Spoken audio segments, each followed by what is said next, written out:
after 40 seconds in the game, going 1-0 down against Manchester United, it's not an ideal way to start the game, is it? We created chances, we found a way back into the game, 2-1 at half-time. I really felt that we could go and not just get something from it, go and win it, but we didn't. And it's not from lack of effort, it's not from a lack of endeavour from the players. It was just maybe a little bit, that fine little bit of quality was missing today. We're making the progress, but also you see we have to stay focused during the whole game. When you switch off, and I will not even say switch off, but do a little bit less, then you get punished. You give what could have been an easy win, and now it was a difficult win. Had you been playing against 10 men for 45 minutes or more, you might have gone on and win the game. Do you think you should have been?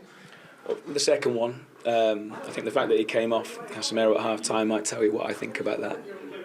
You've just become the youngest player in Premier League history to score in 6 consecutive league games. You can't stop scoring at the moment.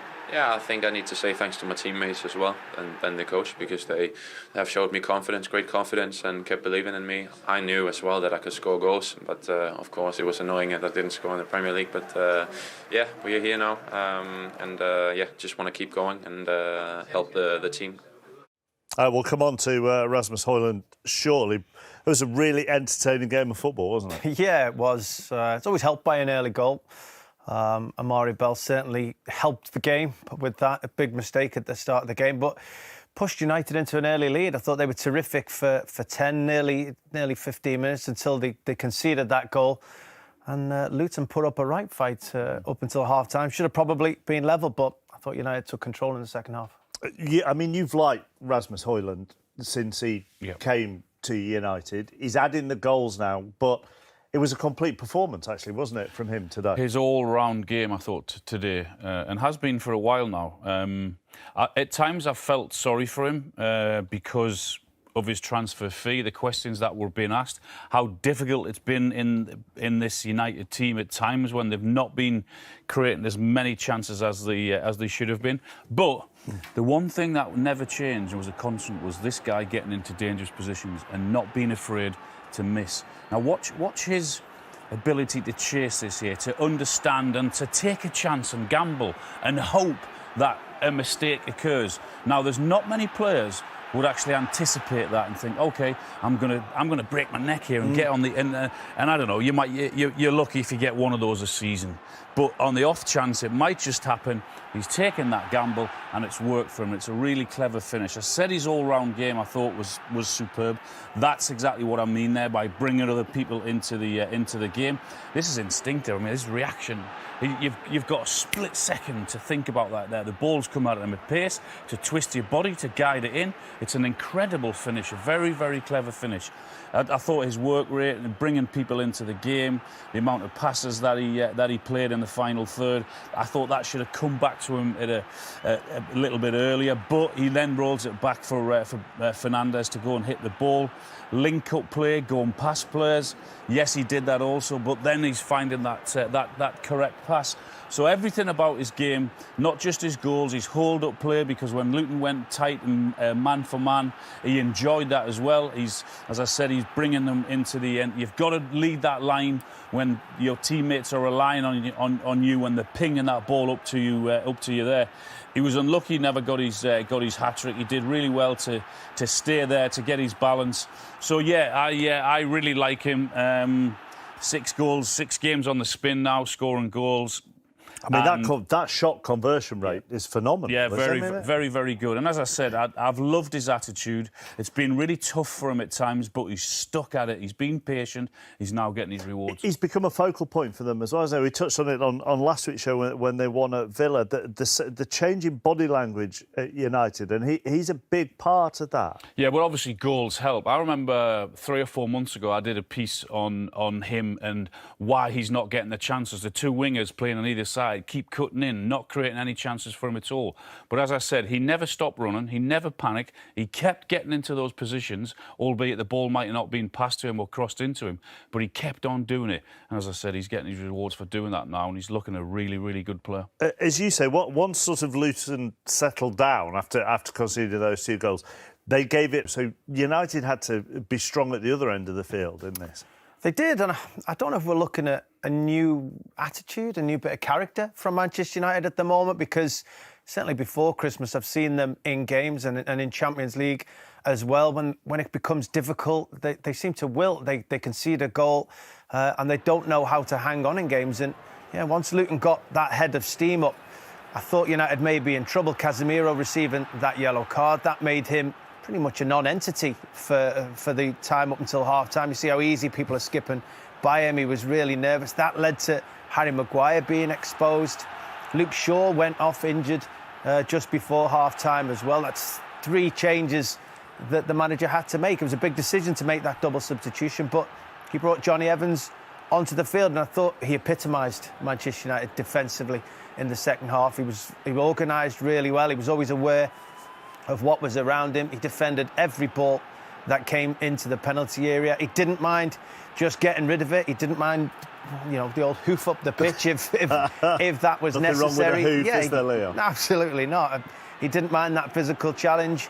And I mean, when you've got that kind of experience and you're in that, you've got those type of players behind you, it's quite a calming influence for those ahead of you. And I think it was a bit worrying when he started to drive forward. I don't know if he was thinking he was going to actually get that all-important third goal for Manchester United. We were screaming, "Get back, Johnny! Where are you going?" But United had to defend 36 crosses into the box today, 22 of them in the second half, and Johnny Evans met pretty much every one of them. He made 10 clearances, double the amount of any player on the pitch, and he was only on the pitch for 45 minutes. And then you go into the last kick of the game, the last moment, the awareness he had. He knows where Townsend is there, and yet he gets into that position. We've seen those end up in the back of your goal all the time. And I thought Erik ten Hag made a big call at half-time to help his team out, a team that his team has got results since Christmas, beating Wolves 4-3, having come up against it, beating Villa 2-1, having come up against it, and that was a big 3 points that they secured today.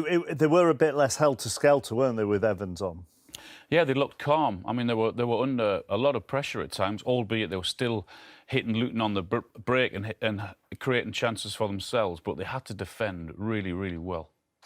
Luton their season isn't going to be defined by what they do at home against Manchester United or what they've done at home to Arsenal or City or Liverpool. But even in those defeats, and today's another one like that, they still showed the signs of being best placed out of the promoted clubs to stay up. Yeah, I mean, they're competitive. It's not many times this season when they have lost games, they've lost by more than 1 goal. They've scored in 12 consecutive top-flight games now. That shows they're very capable of going to places, even at home, and getting results. And for what you've seen this season, they've given themselves a right good chance. I think you said it then. I think anyone going there knows. You look at what Arsenal, Liverpool, City, Newcastle, and of course now Man United. You know you're going there. You're going to be in for a really, really tough game. But they're playing good football as well. Yeah, absolutely. And they score goals, and they're really tough to play against. They make it hard for you. You've got to have the right attitude when you go there. Let's just look at whether they should really have been playing against 10 men for the second half. I mean, Rob Edwards said it all in his answer.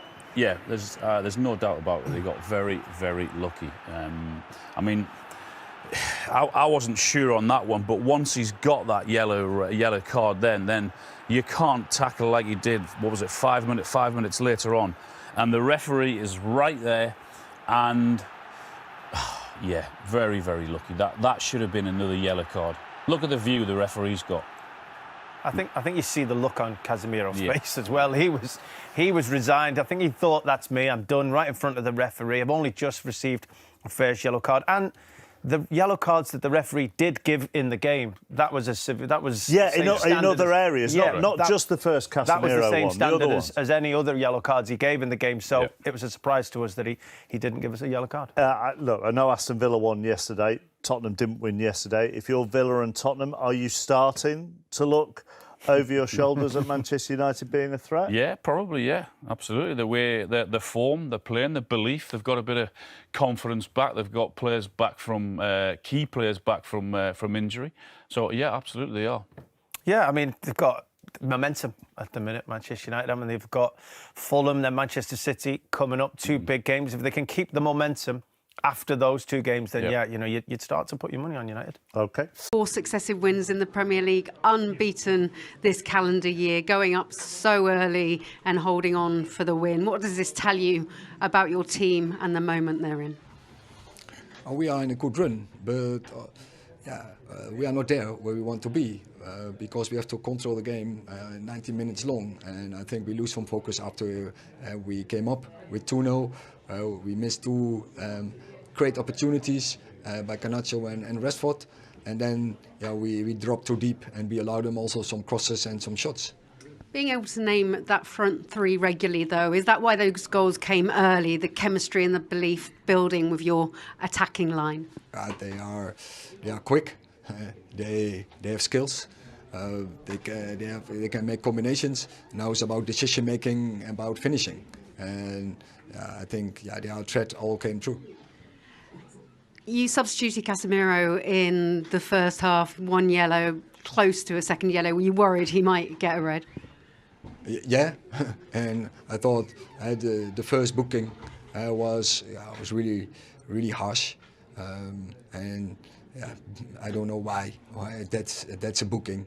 But then you run the risk. He make then a fall, what was maybe a yellow, and also with Harry Maguire similar. That's why we took them off, because we have also good replacement with Scott McTominay and with Johnny Evans. Gary Lineker pushing for Cobby to be named in the next England squad. Is it too early, or are we just seeing the maturity of him as a player? He's a very good player, and also today we have seen that. But it's up to the team coach, to the manager of England. Luke Shaw going off, and it's Harry Maguire all right as well, because he did get trampled on a little bit in that first half. You've had to name a backline changed again and again. How worried are you about those two for fitness for coming matches? Yeah, that's a concern, but I can't say now what is the conclusion of it. We have to wait, we have to assess it, and then we have to make the diagnosis and see what's going on.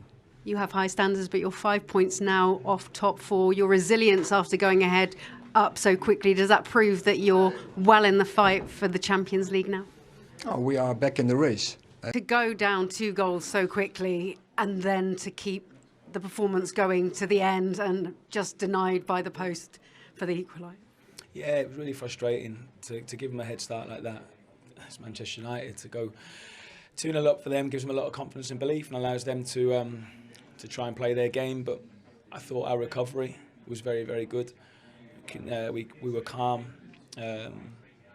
and we came on to have a very, very good performance. But you can't give teams like that 2 goal starts. Fans certainly thought that Casemiro should have been shown a second yellow just before half-time. Was that your interpretation as well? I think the fact that he came off at half-time maybe tells you a little bit of that story. So, yeah, I think maybe he got away with one there. How hard is that when you're battling so hard? Yeah, it's tough.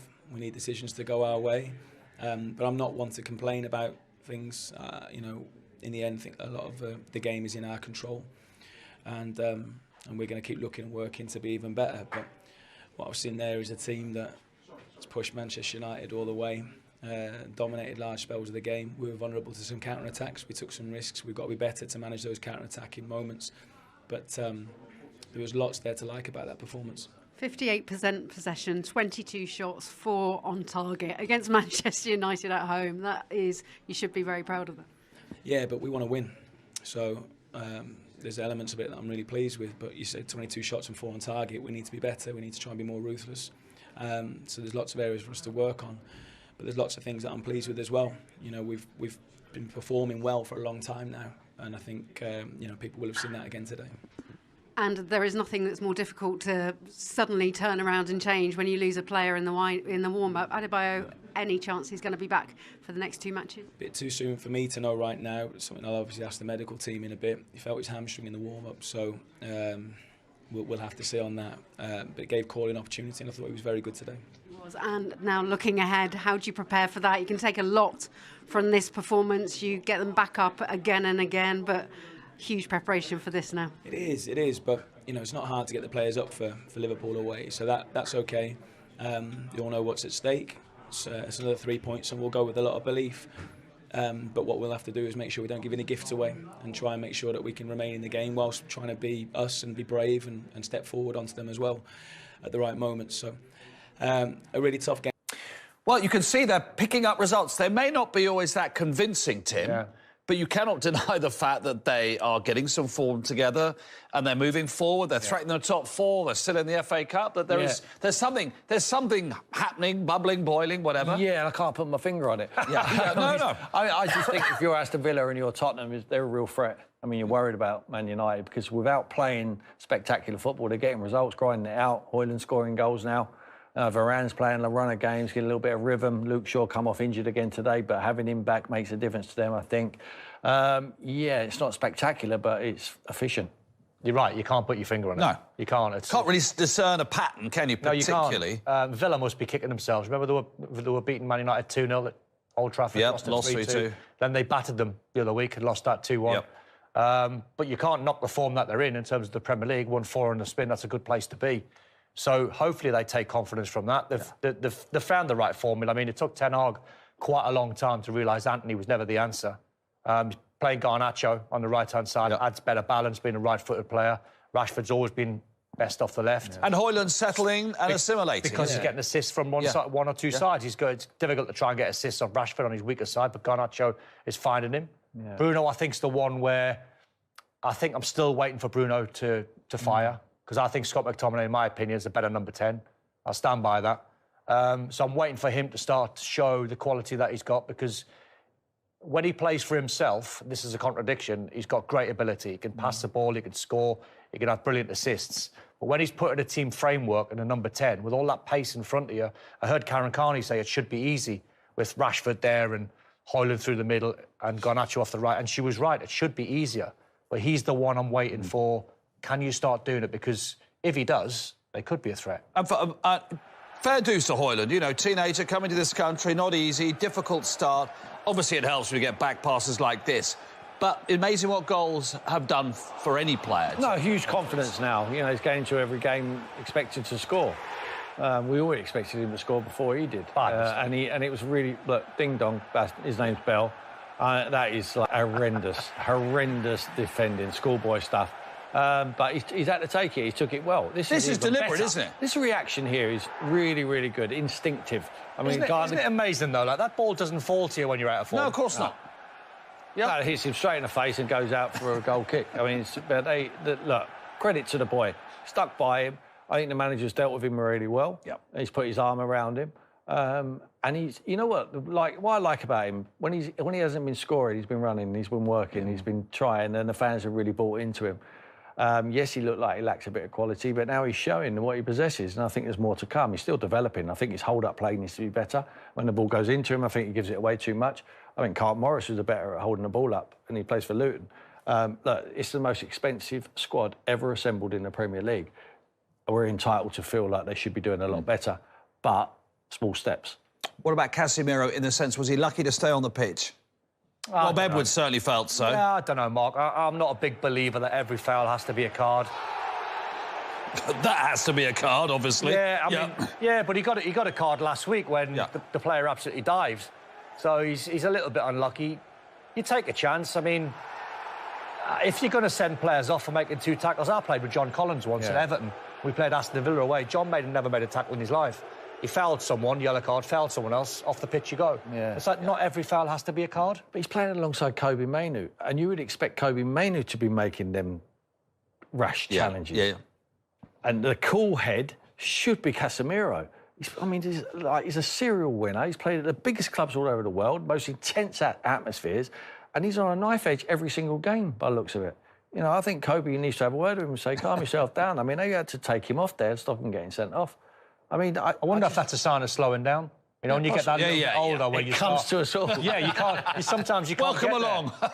Your brain's saying, "Go on, you can nick that," and your legs go, "No, I can't get there anymore." Brain is very willing, but the body's a little bit behind. Yeah, Barkley hitting the bar just towards the end. Yeah, I know in the last minute, but by then, the game should have been put to bed. Yeah. I mean, the number of chances, the 1-1 with the goalkeeper, the goalkeeper played well, but the chances. Hojlund's got, an opportunity to score a hat-trick. Bruno is 1-on-1 with the goalkeeper, he saved. Garnacho's 1-on-1 with the goalkeeper. And I don't know what he's doing on that, you know. It was just a selection of the choices of what they were doing in the next set. It was just so bad, and it's a bit of a worry.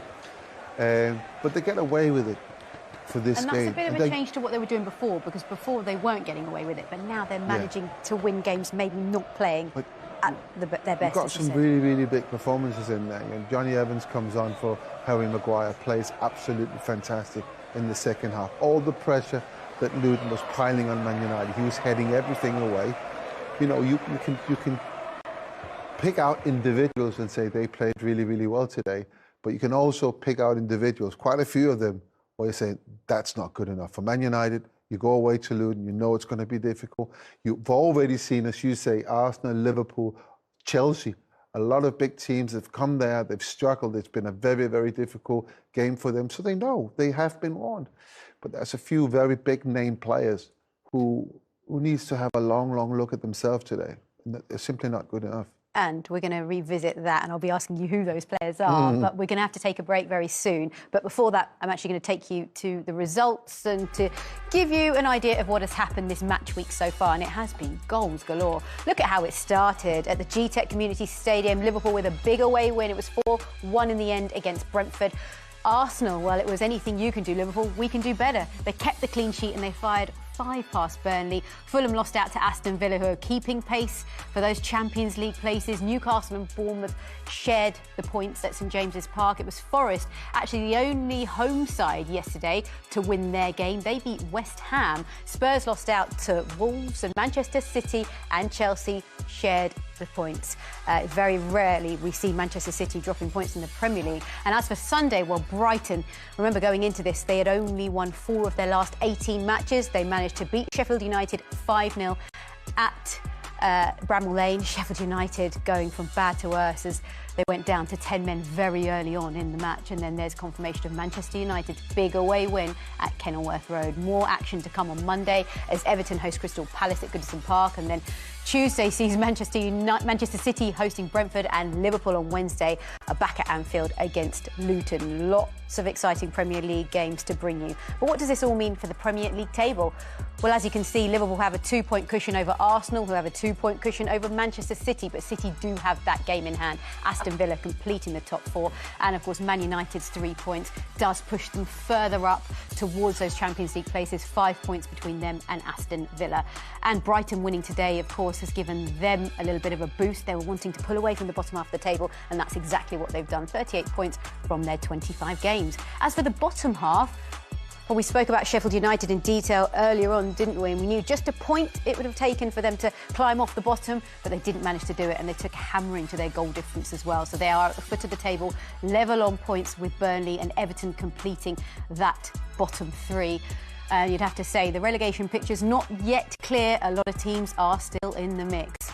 Becoming the youngest player in Premier League history to score in 6 consecutive games. He took on your advice, didn't he? And he's in good company. So only 3 other players, Man United players, ever done that. Scoring 6 in a row. It's Van Nistelrooy, he's done it 3 times. Amazing, eh? Then Cristiano Ronaldo. And who was the last one? Cantona. Cantona.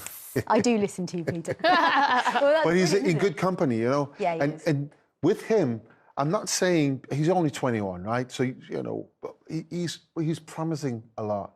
So I'm saying that he could be looked at in that bracket, that he could move into that sort of, that stardom, that guy that puts a ball away and scores him 25, 30 goals a season. He has got that. We've seen that again today. He's got everything in his locker. I think the team needs to understand him a little bit better, but that will take time, and they will come with the time. But the guy is fantastic, man. He's strong and he gets the chances. He missed 1 today, but he scored 2. And we're hoping, actually, we're going to get to talk to him a little bit later, and we'll definitely be hearing from him. So what did you make, Karen, overall of Manchester United's performance today? I thought I really enjoyed the first 10 minutes. I know that's the obvious, but I did. I thought they managed the game well in that 10-minute period because I was concerned about how Luton would come out. They usually start really fast, really aggressive. And then as much as I know we're critical of them missing the chances, Manchester United, and they should have, you know, they underperformed in terms of their XG today. I was quite pleased they saw the game out. Nonetheless, they made changes to their back line, you know, with Shaw going off, Maguire had to go off, Casemiro had to go off. So big players and senior players, and yet the second half, I thought they, weathered the storm at times and realistically should have gone and won the game by a lot more than 2-1. Yeah, Luton Town didn't test Onana too much in that second half, did it? No, they had a lot of the ball and they turned the game really, really quickly. And another thing they did as well was every time there was a stop, they restarted the game very, very quickly. So they were trying to sort of put the pressure on all the time. I said this before. I was really pleased to see Johnny Evans in there. I thought he was a man mountain in that centre defence. He was all the corner kicks. He was heading them away. All the crosses. Luton puts a lot of crosses in the box. They never really created big chances. They had sort of small opportunities to create those chances, but I think he was fantastic. I thought Lindelof coming on in the second half, yes, he got the yellow card, but I thought he dealt really well with controlling that side. And again, I have to say, Kobe Mainoo. I mean, he's 18 years old. I mean, he plays like he's played for 10 years. He's got maturity about him, hasn't he? Exactly, he doesn't make many mistakes. And you expect an 18-year-old to make some kind of mistake, or a mistake now and again. And playing in midfield, so it's 360. It goes on around you. You're not on the side where you can look in. You're not up front where you look back. You're not at the back where you look for.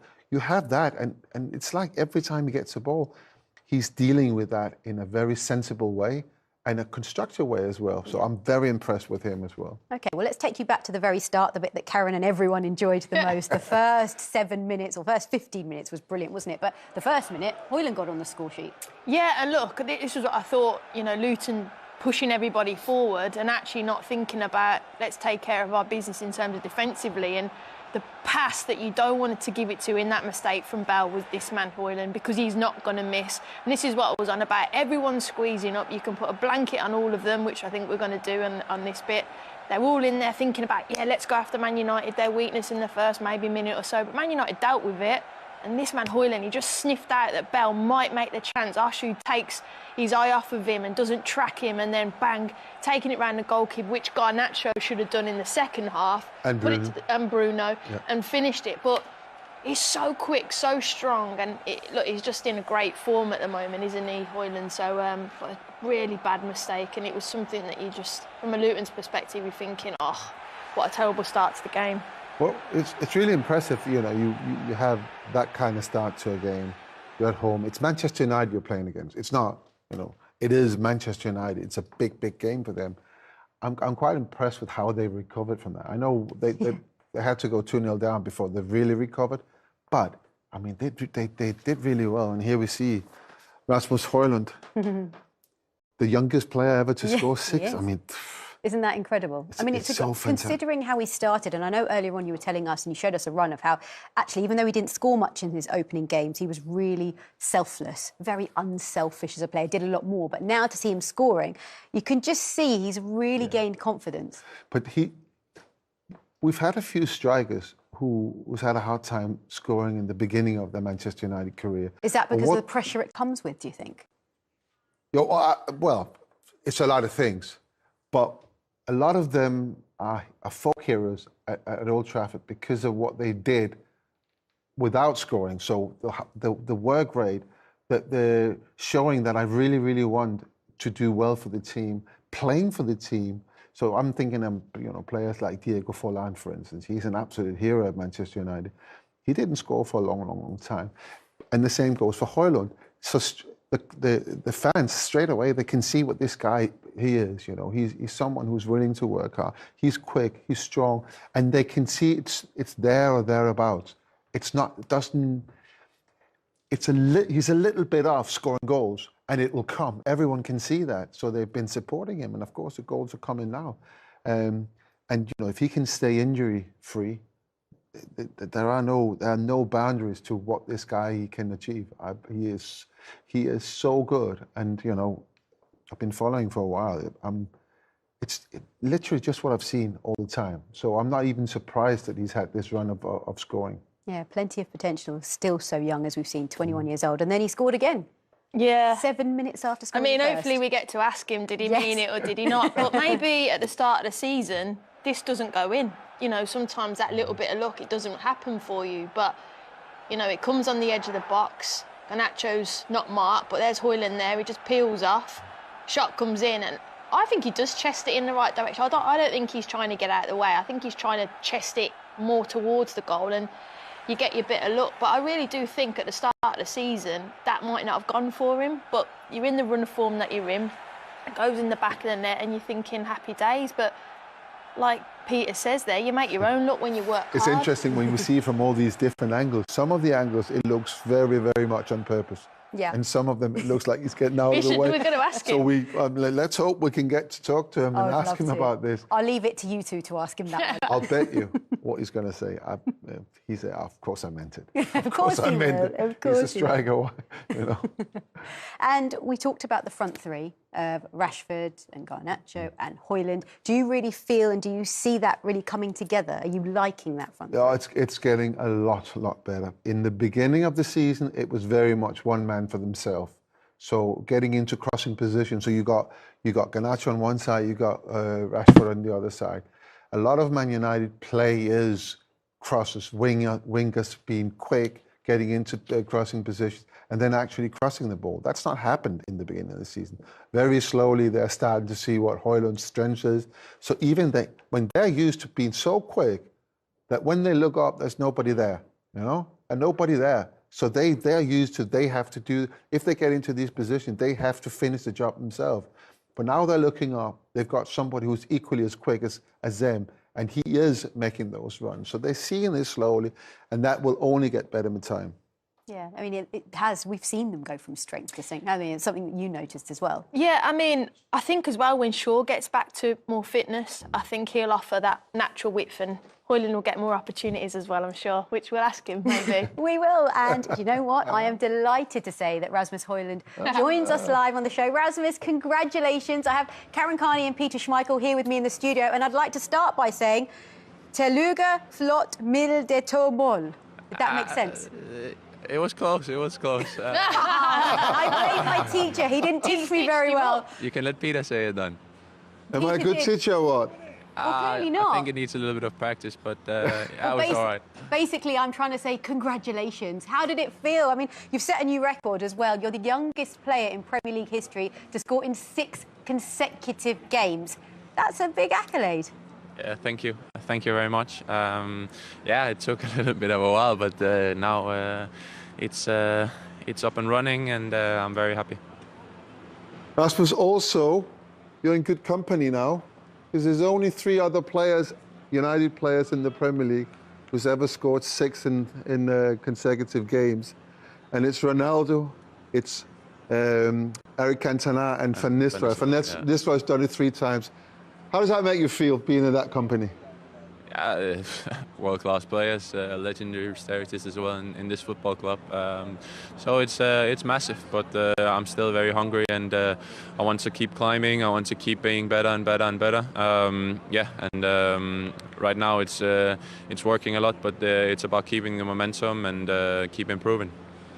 I texted you earlier on today. I said, enjoy the stadium, enjoy the atmosphere there. How was that? Yeah, it was very intense, to be fair. This is a special crowd, to be fair, and yeah, like I said in the other interview as well, every away ground in the Premier League is very intimidating, so we just need to be ready, and yeah, the most important today was we got the 3 points as well. Hi Rasmus, Hello. Congratulations. I've got to ask you, your second goal, did you mean it? 100%. Brilliant answer. Brilliant. Peter had a bet and said, I guarantee you he's going to say, I meant it. So, well 100%. done. You can see it as well. I definitely meant it. But, yeah, you can also see that I was very, how do you say, yeah, I don't know. It was a good finish, but it's say it in Danish. I'll translate reaction, it. you know. It's a quick reaction. Yeah. I'm just thinking about getting it on target, and yeah, then yeah. Is he asking you, did you mean it there in that clip? No, I think he's just saying assist. What's it like now? He was shooting on goal.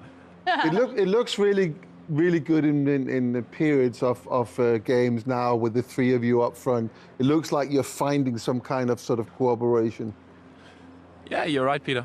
We want to make each other better, everyone. We want to make each other score goals. Right now, I'm in a good run of form, but the two other guys are doing incredibly well as well. And yeah, it's just about keeping it up, and hopefully we can get more goals and go for what we want and play the Champions League next year and try to see if we can go very far in the FA Cup and perhaps win it. Yeah, we were just talking about the front three and how well you're gelling and how well you're performing, and you haven't actually lost a game in the Premier League this season when the three of you have started. What is it? How have you come to that? Why is it working so well now? I think, like you just said, we've got a good understanding of each other. We have the good pace, all three of us up front. We want to make each other better, I think, which is very important. Because then we all going to get assists and goals, and everybody's going to be happy because everybody wants to score and assist when you're offensive player. But the most important is to win as well. So we have to play each other good, and when we do that, we win the football games. All right, enough of the nice stuff. You're 2-0 up in 6 minutes. Yeah. Why are you making it so difficult to get the 3 points? What is it within the team that doesn't get you the third goal and just shuts the game down? Yeah, like you said today, we had a lot of chances. I need to score one as well in the second half, which I'm quite annoyed by. But in the end, you know as well, Peter, the most important thing is 3 points in a tough away stadium as well. So yeah, a little bit lucky, but we are very happy. OK, well, Rasmus, thank you very, very much. Congratulations on the victory and your record, and good luck Thank you. with the next game. You see us, Rasmus. Hey. Bye. Well, I was going to attempt to say goodbye in Danish, but clearly I didn't do a very good job. You did it. Blame the teacher. I'm blaming the teacher fully. But as for Hojlund, we looked at his 2 goals. We've talked about his goal-scoring run, but what about aside from the goal scoring? Did pretty well, didn't he? Yeah, I mean, I even think he could play in the 10 position as well, because he's so good at the link-up play, even like this now, where he's picking it up. And you spoke about it there, Peter, he's so selfless. And I actually think he could play up front with someone, he could play the 10, he could play in the 9 as we see him. I actually think he's got hold-up play, can he draw a foul, can he link someone in, can he take off pressure? He's quick. I didn't realise, I think he's unfortunate, that should have been a foul, but I didn't realise how quick and powerful he is. But all these are in deeper areas, which is why I think in some games he could come and play in the deeper area. I mean, you could have another number 9 as well, but he's got it all, hasn't he, Peter? I think he does have it all. I think it would be a shame to take him away from the number 9 position. Yeah. Because what he does really well for the team when he comes deep is to hold the ball up. And he comes from that number 9 position. Yeah. I think if he's there to begin with, he's already marked, and it's going to be a little bit more difficult. But he's got everything. You say he's quick, but he's also big. He's very, very big. Yeah. He's my height. I was a little bit surprised when I saw him first time. He is as tall as I am, and he's quick, powerful. He can hold that ball, and I think that's really important. The way that Manchester United are playing. You see, he had 57 touches as a number 9. Only 5 in the opposition box. You talk about his power and strength. Yeah. He's only 21 as well. Just turned 20. Imagine how much stronger and more physically when he starts getting more minutes. I mean, he's still in many ways into a sort of senior career education, because he hasn't really had a lot of first team football. He was when he was 18, he was in the FC Copenhagen squad, and they signed another striker, and they asked him to go back to the under 19 squad, which he wouldn't, because he'd already had a taste of first team football. And Sturm Graz, which was an odd choice, they offered him first team football, and he took it. He was there for 7 months. And then, of course, Atalanta looked at him and said, whoa, there's something about this young man. And he's there for less than a season. So he's in a way, he's very, very raw. There's so much more he can learn.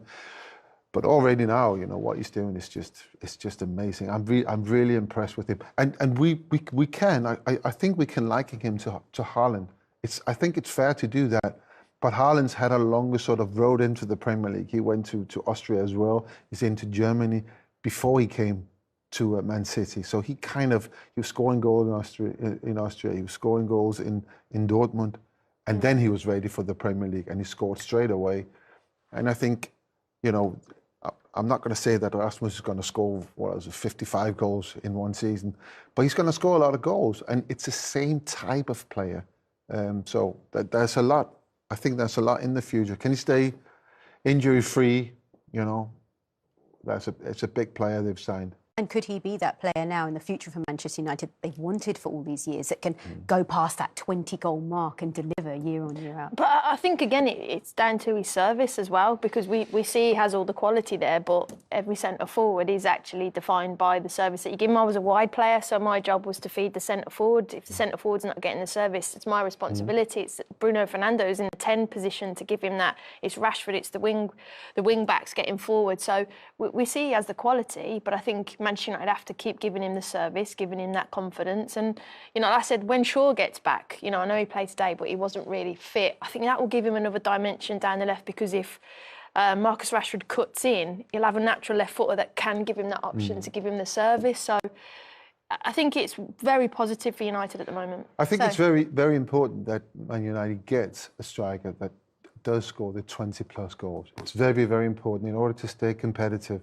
Because we see that with the other, who they're up against, you know, Salah, Hojlund, all these players. You have to kind of match whatever the competition is. And for, I think it's 10 years that Man United, they haven't had anybody who's scored more than 18 goals. That's not a lot for a club like Manchester United. Van Persie in 2012, 2013 actually was the last. Yeah, 21? 20... Yeah, that's time they won the league. That's 11 years ago, you know. So in 10 years, there's not been one, and in 10 years, they've won very little. So it all connects. Yeah. So yes, it's important, and hopefully he can be that guy. So Hojlund was a very happy man today after scoring a brace, and so too, I'm sure, was his manager. Here he is, Erik Ten Hag. Congratulations. 2-0 up after 8 minutes. It could have been 4-0 actually after 8 or 9 minutes, and then it became a real battle. Yes. I think quick up, and as you say, we had done, I think, good chances with Garnacho, with Ressi on 3-4-0, and I think then we lose a little bit focus. We are not so strict in what we should do, and then they came more in the game, and we dropped too deep. We allowed them too many passes in between the lines, and then we have to defend the box, and we gave some chances away, and then they get, of course, the 2-1, and that's no good. But after halftime, I think we picked it up, and we had several chances. So many chances, 1 against 1. It was Garnacho, it was Ressi again, it was Bruno. So we had so many chances. I think, we should have go for 3-1 in such moments. I would also say that obviously in the second half they had some pressure, and I thought Johnny Evans in the second half was brilliant for you. He was outstanding leading that defence under some pressures in the second half. He did well, and as you say, of course, they go and to build some pressure on, and they bring crosses in, and they had some shots, but not the chances we had. There were big chances, and with our abilities we should have scored. You would have been extremely frustrated had they got a late equaliser. Perhaps your heart was in your mouth when Ross Barkley had that header that just hit the top of your crossbar last minute. Yeah, then of course it can always happen in a cross-in or a corner. You concede if you don't execute the 3-1. It's a really good run you're on now. 7 matches unbeaten in all competitions. Away victories, Wolverhampton Wanderers, Aston Villa, now Luton. You must be feeling that your side are really making good progress now. Yeah, I think that's the truth. We're making the progress, but also you see we have to stay focused during the whole game. When you switch off, and I will not even say switch off, but do a little bit less, then you get punished. And we can't afford this. So we have to be all time 100% focused. Do your job, work together, in and out of possession, then you can control the games. And otherwise, you give what could have been an easy win, now it was a difficult win. Thank you, Erik. You're welcome. Well, actually, following from that interview, I want to come back to you, Peter, with what you said directly after the match. You said there were some players that impressed, and I think we know who they are because you mentioned them, but there were some that underwhelmed. He's angry. He's not very... I mean, he's happy with the 3 points, clearly, but he's going to have some meetings during the week with certain players. I think the captain today wasn't very good. I thought he made... I mean, just to an example of what I'm thinking is when you're into added on time, you get a corner kick yourself. Then you I mean, just to an example of what I'm thinking is when you're into added on time, you get a corner kick yourself. Then when Amrabat comes out, he takes a short corner kick. You stay in that corner. You eat all the seconds that you can, and the worst that can happen there is you give a throw in to them, so they have to restart from there. But what Bruno does then is he dribbles, and then from an angle like that, nothing, you know, he has a shot straight into the goalkeeper, who then throws it out to the left.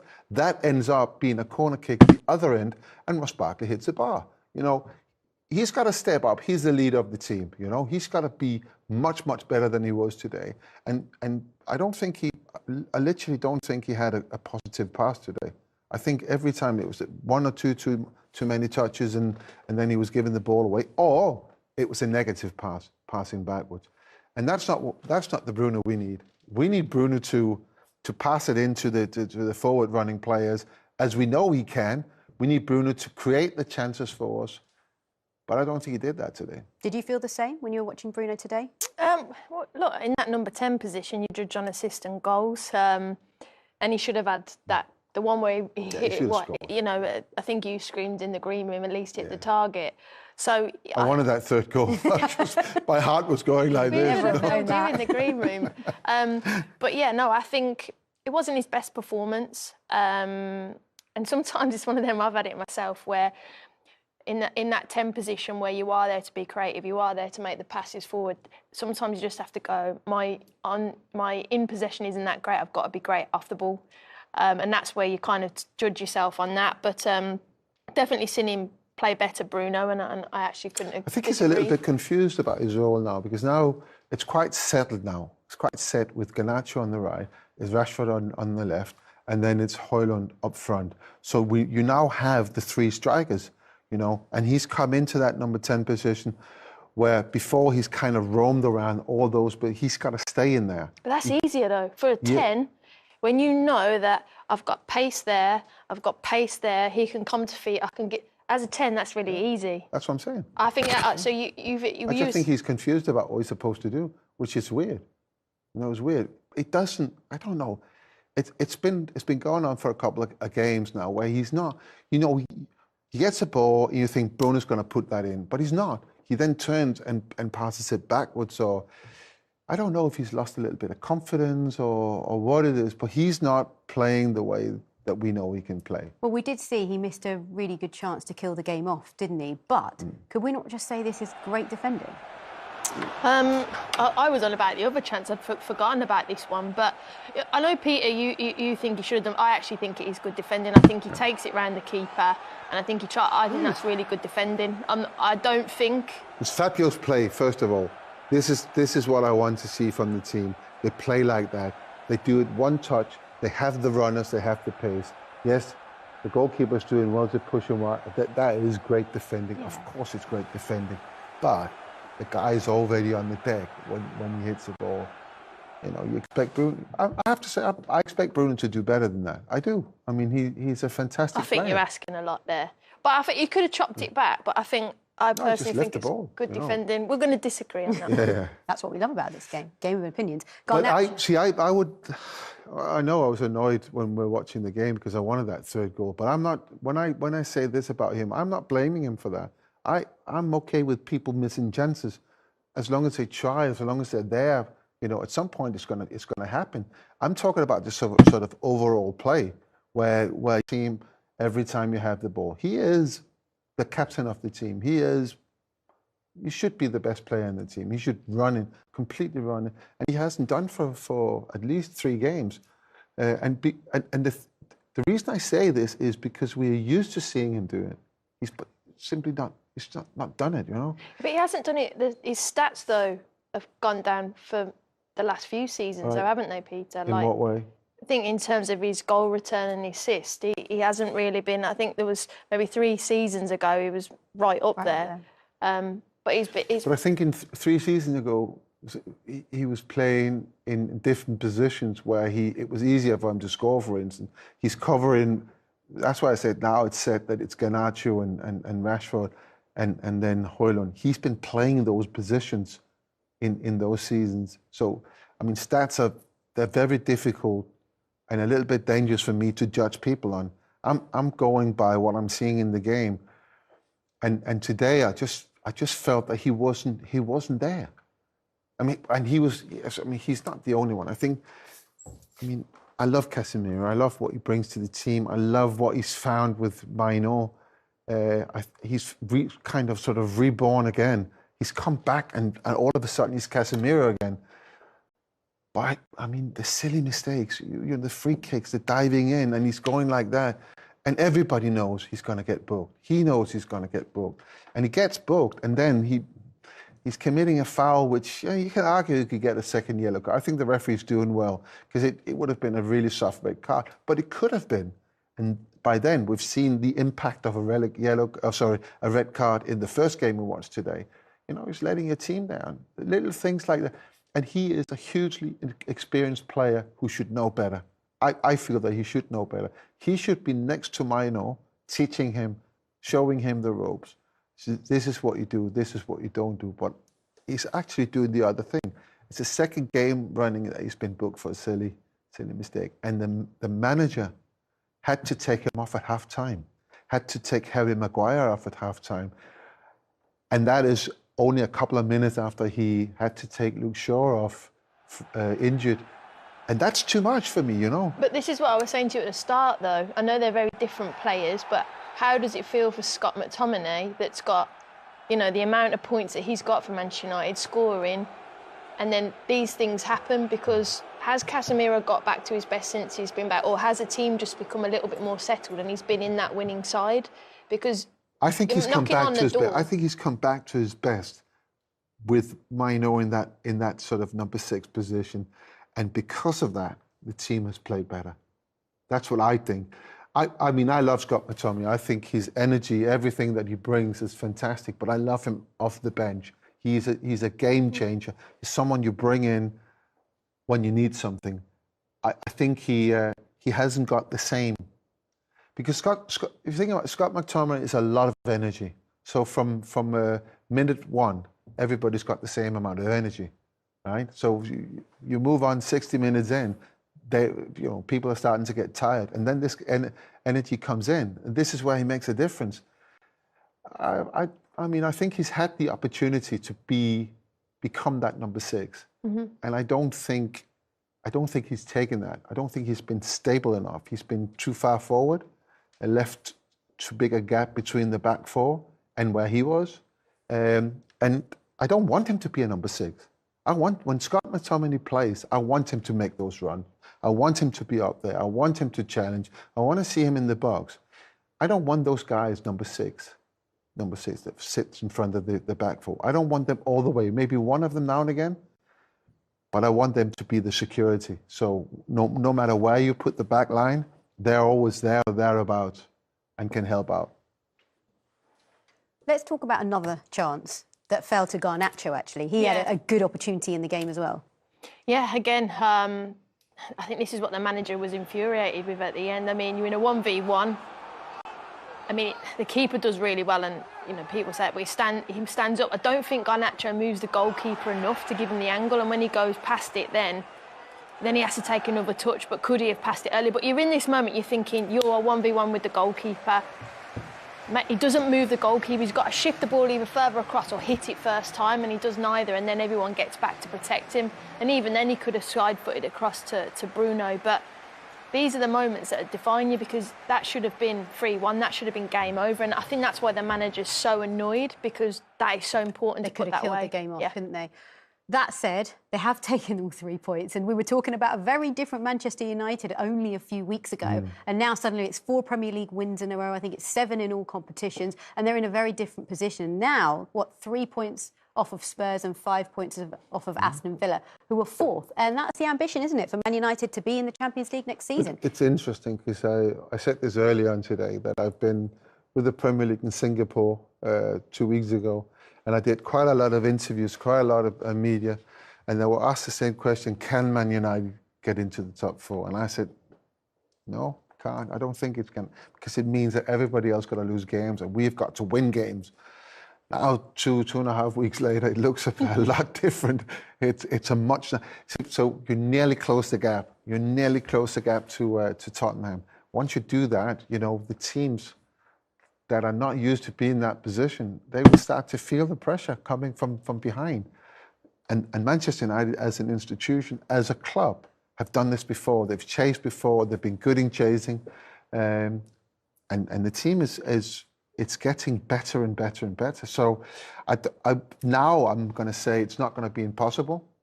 It still needs a bit of luck, and it needs an awful lot of good performances and many three-pointers.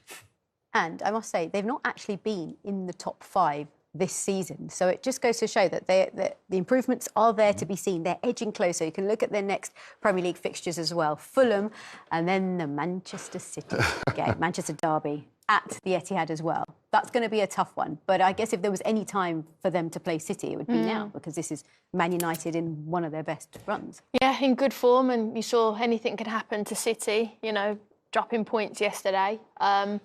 But what it could do for Man United, it could be in terms of confidence. If they were to beat City, wow, then you're thinking it is proper game on for top 4. But if they were to go the other way, you're thinking, what does that do to this group? And that's the big test. You're defined by these big games, the big moments. So that will be the one we're all looking forward to. A lot of these players have already won against Man City, so they know what it's like. But they've also been hammered by Manchester City. Yeah. So they also know what that is like. But they are a long, long way further into the development of the team now. So, you know, you have to expect a more even game at the Etihad than the last one. But it's quite a good, you know, next 6 games. It leaves a lot of opportunities.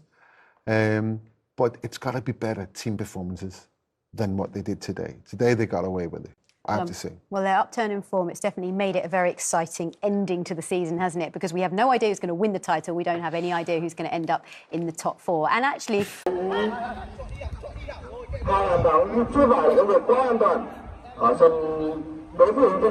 Hai bàn thắng từ rất chưa có được quả lực. Đừng để tỷ số từ đầu chơi đi. Đừng chơi. Đá tập không quan trọng số đâu. Vinh ơi, quay được nhá. Tí em drop cho. Mỗi bàn Hiếu bị khuất rồi. Đá biên lên em. Chia người ra kìa.